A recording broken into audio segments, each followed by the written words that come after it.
do? Hari ni kita nak pergi. Apa nama kedai tu?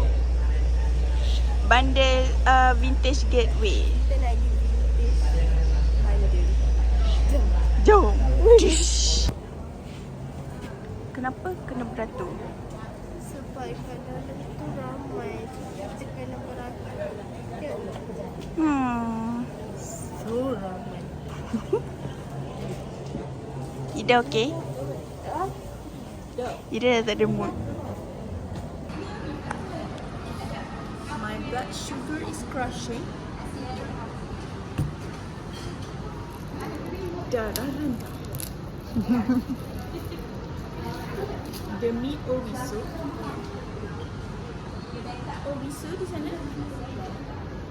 Kita menunggu sehingga 2.5 juz saya.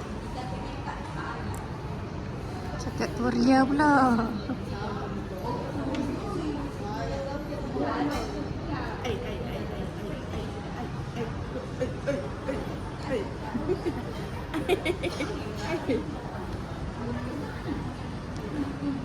Minum Ais lemon.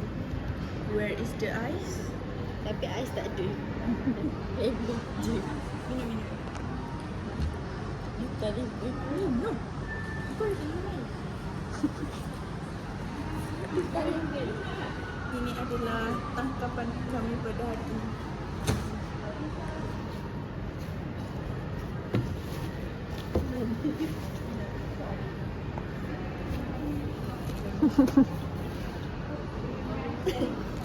Tidak air dah.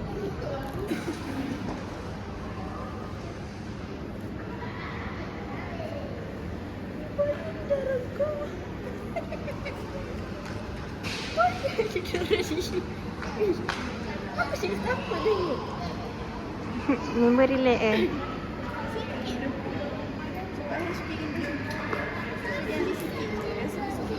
Sikit benda ni kalau aku tak ada bau ni. Sebab harus piring tak. So dia mesti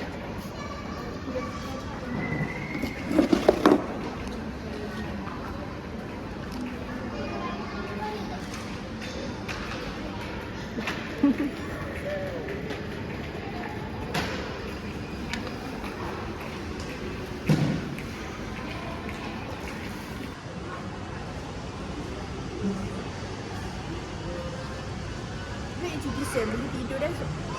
Betul. Kita boleh tidur dah balik nanti. Kalau dia mendarah main tidur.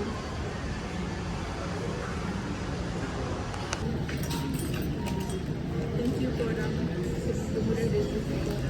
Amin ya Allah. Okay, muka gembira. Doa semoga cepat kahwin. Semoga Semoga Ida dan Intan dimurahkan rezeki sebab layang pilihan baby. Amin.